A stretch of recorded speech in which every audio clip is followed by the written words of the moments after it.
Hello everyone, welcome to BioPuri. If you like the videos present on my channel, please like, comment, share and subscribe. तो आज हम start करते हैं हमारे NEET practice question series की part 2 video. तो आज भी हम 10 क्वेश्चन सॉल्व करेंगे और उनके आंसर्स एनालाइज करेंगे। तो हमारा फर्स्ट क्वेश्चन है, by which method was a new breed Hissardale of sheep formed by using Bikaneri ewes and merino rams. तो आपका ये जो क्वेश्चन है ये आया है आपके चैप्टर 9 से, जो कि strategies for enhancement in food production था आपके 12th क्लास में। और उसमें हमने ये टॉपिक पढ़ा था जब हम आउट ब्रीडिंग के बारे में पढ़ रहे थे। तो आउट ब्रीडिंग में हमने 3 टाइप्स पढ़े थे, outcrossing, cross breeding and interspecific hybridization. तो उसमें से क्रॉस ब्रीडिंग हमारा इसका आंसर है, क्योंकि क्रॉस ब्रीडिंग में हमने देखा था कि हम क्रॉस ब्रीडिंग में अलाउ करते हैं superior male and superior female of 2 different breeds. तो वैसे ही आपके Bikaneri ewes and merino rams 2 different breeds हैं जिससे हमें न्यू ब्रीड मिली, that is Hissardale, and it is known as cross breeding. Inbreeding जो हमने सबसे पहले पढ़ा था, जिसमें हमने ये पढ़ा कि इन ब्रीडिंग वो प्रोसेस है जिसमें there is meeting of more closely related individual within the same breed for 4 to 6 generation. Out crossing आपका एक टाइप है आउट ब्रीडिंग का। इसमें आपका ये एक practice of mating of animals है within the same breed, but they don't have common ancestor up to 4 to 6 generation. And mutational breeding वाला पार्ट हमने आपका पढ़ा था जब हम प्लांट स्पीशीज के बारे में पढ़ रहे थे, प्लांट वेराइटीज के बारे में। तो वहाँ हमने ये भी पढ़ा था कि मंग बीन डेवलप की गई which is resistance to yellow mosaic virus. तो आपकी जो म्यूटेशन ब्रीडिंग है, इसमें जेनेटिक वेरिएशंस क्रिएट किए जाते हैं by changing the base sequence with in the gene. तो इन सब जो ऑप्शंस हमने देखे, इस पे बेस्ड भी आपको क्वेश्चन पूछा जा सकता है। नेक्स्ट क्वेश्चन है, match the following columns and select the correct option. तो यहाँ पे आपको 4 ऑप्शन दिए हैं, जिनमें से आपका एक ऑप्शन वो जो करेक्ट मैच शो कर रहा है। तो हमारा यहाँ पे है आंसर 1। तो आंसर 1 हम देखते हैं कि ए में पिट्यूटरी ग्लैंड है, इसका मैच जो है वो है डायबिटीज इंसिपिडस। तो ये हमने आपका पढ़ा है 11th क्लास बायोलॉजी में, आपका last chapter, that is chapter 22 chemical coordination and integration.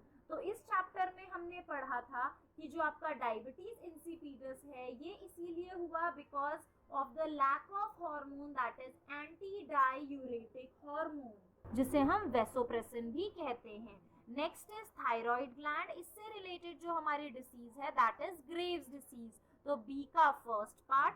Third is adrenal gland, adrenal में आपकी एडिसन डिसीज हमने पढ़ी थी, और पेनक्रियास से रिलेटेड है डायबिटीज मेलाइटिस। नेक्स्ट क्वेश्चन है, select the option including all sexually transmitted disease. तो इस पे ऑलरेडी एक वीडियो भी है जिसमें मैंने सारी sexually transmitted disease, positive organism और उनके नाम डिस्कस किए हैं। तो यहाँ पे आपका सिंपली थर्ड ऑप्शन बिल्कुल क्लियर है, gonorrhoea, syphilis and genital herpes, because ये तीनों आपकी एसटीडीज हैं। यहाँ पे एड्स एंड सिफिलिस एसटीडी है बट कैंसर नहीं है। यहाँ पे एड्स एसटीडी है बट मलेरिया एंड प्लाज्मोडियम के थ्रू हो रहा है। फिलेरिया आपका वॉर्म की वजह से है। यहाँ पे मलेरिया आपकी प्लाज्मोडियम डिसीज है और दोनों आपकी एसटीडीज दी हुई हैं। तो ऑप्शंस बड़े ध्यान से चुने, देखें कि कौन सी डिसीज कौन से पॉजिटिव ऑर्गेनिज्म से हो रही है।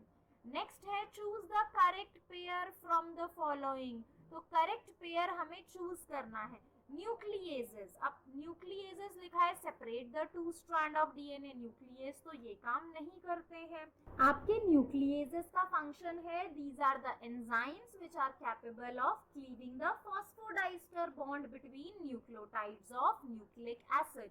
Exonucleases, they make cut at specific position within the DNA। नहीं, exonucleases तो आपकी एंड साइड्स पे, आपके डीएनए के एंड में जो आपके न्यूक्लियोटाइड्स हैं उन्हें रिमूव करते हैं। Next is polymerase. तो पॉलीमरेज का यहाँ लिखा है they break the DNA into fragments. नहीं, आपके जो डीएनए पॉलीमरेज हैं those are the enzyme that synthesise DNA molecules from deoxyribonucleotides, तो which are the building blocks of DNA. तो ये तीनों ऑप्शन आपके बिल्कुल गलत हैं। लाइगेजेस का फंक्शन सिर्फ सही लिखा है, they join the two DNA molecules. जो हमने डीएनए रेप्लिकेशन में देखा, आपकी जो ओकाजाकी फ्रेगमेंट सिंथेसाइज होती है उसे जॉइन करते हैं आपके लाइगेजेस।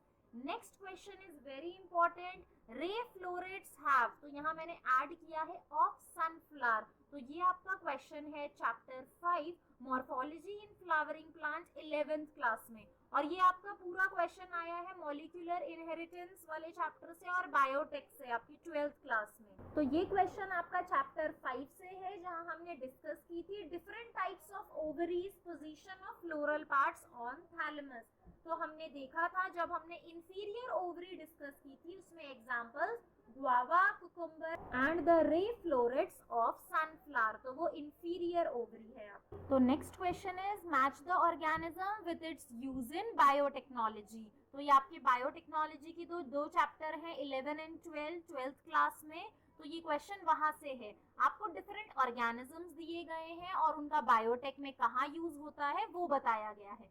तो हमने पढ़ा है बेसिलस थ्यूरिनजेनेसिस, ये आपके क्राई प्रोटीन्स बनाने में, बीटी कॉटन, बीटी सोयाबीन, तो उनमें जो जीन है वो क्राई प्रोटीन, आपके वहां से जीन एक्सट्रैक्ट किए गए हैं। थर्मस एक्वाटिकस पीसीआर में हमने पढ़ा था, जिसमें से आपका डीएनए पॉलीमरेज एक्सट्रैक्ट किया गया है, दैट इज आपका टैग पॉलीमरेज। एग्रोबैक्टीरियम ट्यूमीफेसियन, तो एग्रोबैक्टीरियम ट्यूमीफेसियन हमने cloning vector as cloning vector पढ़ा था, जो प्लांट में हेल्प करता है आपकी डीएनए को इंट्रोड्यूस करने के लिए। सैल्मोनेला टाइफ्यूरियम, जहां से फर्स्ट आपका रिकॉम्बिनेंट डीएनए मॉलिक्यूल एक्सट्रैक्ट किया गया था हर्बर्ट बॉयर ने। तो आपका option 4 is correct. Next question is the product of reaction catalyzed by nitrogenase in root nodules of leguminous plant are, तो आपके प्रोडक्ट्स हैं अमोनिया एंड हाइड्रोजन। ये हमने 11th क्लास में जब मिनरल न्यूट्रिएंट का चैप्टर पढ़ा था, तो लास्ट में हमने leg haemoglobin and nitrogen enzyme कैसे वर्क करते हैं वो रिएक्शन देखा था, पूरा डायग्रामेटिक रिप्रेजेंटेशन। वहां हमने पढ़ा कि आपका जो एंड प्रोडक्ट है that is ammonia and hydrogen. अगर आपको यहाँ से कोई भी डाउट्स आते हैं तो चैनल पे ऑलरेडी सभी चैप्टर्स की वीडियोस प्रेजेंट हैं, आप वहां से अपने कॉन्सेप्ट क्लियर कर सकते हैं। नेक्स्ट है name the plant growth regulator which upon spraying on sugarcane crop increases the length of stem thus increasing the yield of sugarcane crop। ये हमने प्लांट ग्रोथ रेगुलेटर्स वाले चैप्टर में 11th क्लास में पढ़ा था, जहां हमने हार्मोन्स डिस्कस किए थे। तो हार्मोन इज जिबर्लिन, जो हेल्प करता है लेंथ को इंक्रीज करने के लिए आपकी शुगर केन की। Next is the body of the ovule is fused within the funicle at. तो ये आपका क्वेश्चन है 12th क्लास बायोलॉजी का चैप्टर 2, जिसमें हमने sexual reproduction in flowering plant में मैच्योर फीमेल गेमेटोफाइट का स्ट्रक्चर देखा था। तो वहां हमने पढ़ा था आपका hilum portion. The process of growth is maximum during, ये हमने पढ़ा था आपके प्लांट ग्रोथ रेगुलेटर्स के केस में, जब हम टाइप ऑफ ग्रोथ पैटर्न पढ़ रहे थे। उसमें हमने ज्योमेट्रिक ग्रोथ में एक ग्राफ डिस्कस किया था, उसमें हमने देखा था कि आपका लॉग फेज, लैग फेज, आपका एक्सपोनेंशियल फेज आता है, स्टेशनरी फेज आता है। उसमें से जो आपका लॉग फेज है दैट इज एक्सपोनेंशियल फेज, जो बताता है सबसे highest number of growth in an organism. If you like the videos present on my channel, please like, comment, share and subscribe. Thank you for watching the video.